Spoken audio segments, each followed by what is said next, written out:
television. Produced in association with the American Film and Picture Company, with support from the Foundation for North American Culture. Additional funding for this broadcast was provided by the following donors.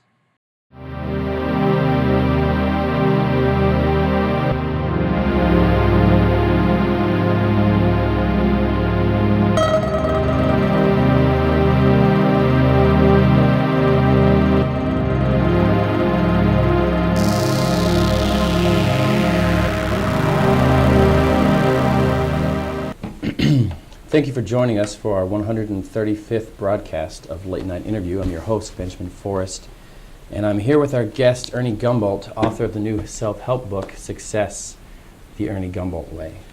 Thank you for being here, Ernie. Thank you so much for having me. I really appreciate it a lot. Thank you. Really, thanks a lot. Our pleasure. Those cards are cool. Can I have some of those cards? Yeah, my note cards? Yeah. Sure, I got plenty of Oh, those. thanks. Cool. All right. Why don't you start off by telling us how you got into the self-help business? Well, I used to be very unhappy. I did not have many friends. I had a hard time leaving the house. I had a pretty unsatisfying job as a gift card calligrapher. And one day, I was on my coffee break from work, and I ordered a caramel macchiato with no whipped cream. And when it got to the counter, there was lots of whipped cream on that caramel macchiato. And any other day, I would have just frowned and drank it down. But this time, I just fussed.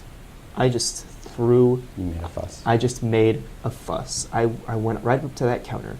I looked that barista in the eye, and I said, "This is not what I ordered. This is not what I want to drink. I asked you for no whipped cream. Why is this like this? Not what I wanted. Why is this like this?" The title of the first chapter. Right. Why is this like this? Because that's the question you need to ask yourself before you can help yourself. And so when I said this, she looked me right back in the eye and she said, "I'm sorry. I'll take care of that." And she did. She made it better. And She made it you better. ended up happy. So many people just take what they're given instead of taking what they want. And the difference between what you get and what you want is how hard and how high you ask. There's a concept in my book I call the pyramid of asking. Right. Most people ask at this base level, this broad, generic, "Oh, can I have something?"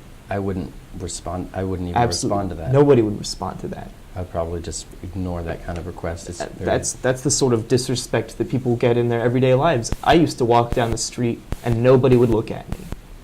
just walking, Just ignored. Disregard, just pretend I Walking didn't down even the street. exist. That doesn't until- sound like a life worth living. It's not. Ernie. It's absolutely not. And that's why you need to ask higher and harder. Higher and Higher harder as you and move harder. up the. All The right. pyramid of asking. Let's get a. The first example you gave was a request that nobody would respond to. Mm-hmm. Can you get me? It makes me feel gross. Ernie, Exactly. actually. Yeah. Can you move that up to from a 1 to about a 4? Okay, a 1 to 4. Okay, instead of, can you give me a... You'd say, "Why don't I have a pillow right now? I am trying to sleep on this airplane. This chair is hard. Yeah. I need a pillow." Well, I've never been a flight attendant, but I imagine that if I were one When you hear that, and I received that kind of request, I would jump you to hear that, action. you say, "I'm sorry, I'll get that for you right away." Right. That's something that everybody needs to know. I want my audience to know that the harder you ask and the higher you ask, the happier The you're more going to be. likely. Mm-hmm. You know what? Because this is the thing, Benjamin. It's a science. I ask myself, when were you happiest? I ask all of my clients, what made you happiest? What was the happiest I don't time in know- your life? I don't know what most of your clients respond, but I would immediately start to think about my childhood. Absolutely. The childhood is the happiest time. Scientifically speaking, that's the most happiness that people have. I don't mean like I mean like variables and hypotheses is what I mean when I say science. Okay. All right. Approach it, with the eye of a thinker. Eye of a thinker. What was the happiest time in your life? And the answer is Child. when you were a child. And so I ask myself, I ask everyone, what did we have then that made us happy that we don't have now? Well, I had two very loving parents who were Parents. willing to give me the things that I needed. Exactly. The things that you needed, the things that you wanted. Parents Sure. gave them. Within reason. Within reason. Well, whatever. Well, my parents weren't rich. Yeah, so well, it's about, if they loved you, they would be. Anyway, Benjamin, the thing is, we don't have parents anymore. Adults That's don't true. have parents. that Even if I you can do, agree they with you are. on.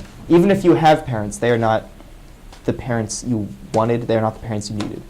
So the key when you're going through life and you're climbing your ask pyramid is you have to make everyone your parents. That's Everyone in the world. that is the Ernie Gumboldt first law of success. Make everyone your parents. Because everybody owes you. Remember that. Everybody Everybody owes you? Yes. Because Because, okay, Ernie, if everyone owes everyone, I mean, if no, everyone in the everyone world... owes you. I understand what you're saying, but if everyone reads your book and follows that philosophy, won't everyone end up feeling as if they are owed? I mean, it's a pyramid. Coffee's cold. I don't like it. Well, I'm sorry. This is just our standard fare, It so tastes weird. it's hazelnut. Listen, actually, I made it, and Yeah. I'll take responsibility for that. Can I get you something else? Guess some grape juice would be nice. You want some juice? Yeah, I would really like that, actually. I would love some juice. Okay. Let's pause for station identification. I'll be right back with our guest, Ernie Gumboldt.